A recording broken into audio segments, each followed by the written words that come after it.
সাথে বই মেলা আছি আর পানি বই মেলা এসেছি, আমাকে বই কিনে দিতে হবে।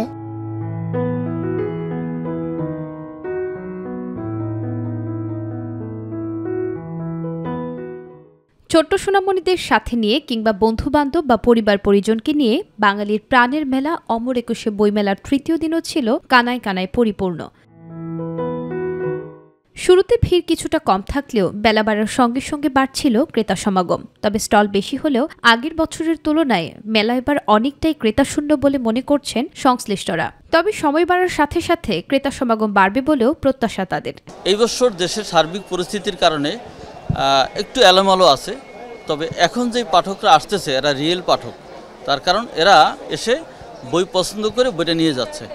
অন্যান্য বছর দেখা গেল যে মেলার শুরুতে কিছু দর্শক আসতো কিন্তু বই বিক্রি হতো না, এই বছর কিন্তু যাই হচ্ছে টোটালি বই বিক্রি হচ্ছে।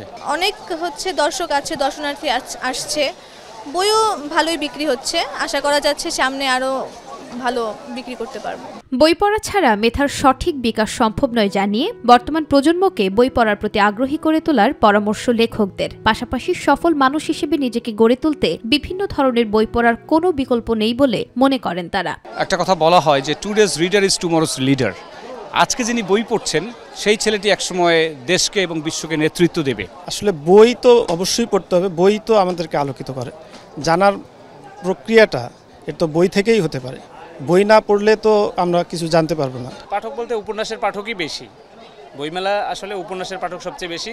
আর বাংলাদেশের সমস্ত হিসেব যদি করেন সেক্ষেত্রে প্রবন্ধের পাঠক সবচেয়ে কম, কবিতা এবং উপন্যাসের পাঠক সবচেয়ে বেশি। তো আমরা চেষ্টা করি প্রতি বছরের ন্যায় এবছরে আসছি যে পাঠকদের জন্য কি কি কালেকশন করা যায়, যেগুলো বই পাঠকেরা পড়তে আগ্রহী, এই জন্য বইগুলো আমরা সংরক্ষণ করতে আসছি। এগুলো কিনে নিয়ে যায় তাদের কাছে দিব, পাঠকেরা বই পড়বে, এটাই আমাদের ভালো লাগে। বর্তমানে দেখা গিয়েছে বাচ্চারা একটু মোবাইলের প্রতি বেশি অ্যাডিক্টেড হয়ে যাচ্ছে, তো বই পড়ার অভ্যাসটা যদি আসলে করা হয় আমার মনে হয় সেটা খুবই ভালো। তো এই জন্য আসলে বইমেলায় বাচ্চাদেরকে নিয়ে আসা উচিত বলে আমি মনে করি।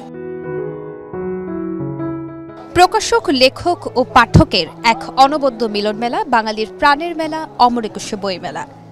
শুরুতে ক্রেতা সমাগম কিছুটা কম থাকলেও দর্শনার্থীদের সমাগম ছিল চোখে পড়ার মতো। সময় বাড়ার সাথে সাথে দর্শনার্থীদের সাথে পাল্লা দিয়ে বাড়বে ক্রেতা সমাগম, এমন প্রত্যাশা সংশ্লিষ্টদের। নুসরাত শারমিন, মাই টিভি, ঢাকা।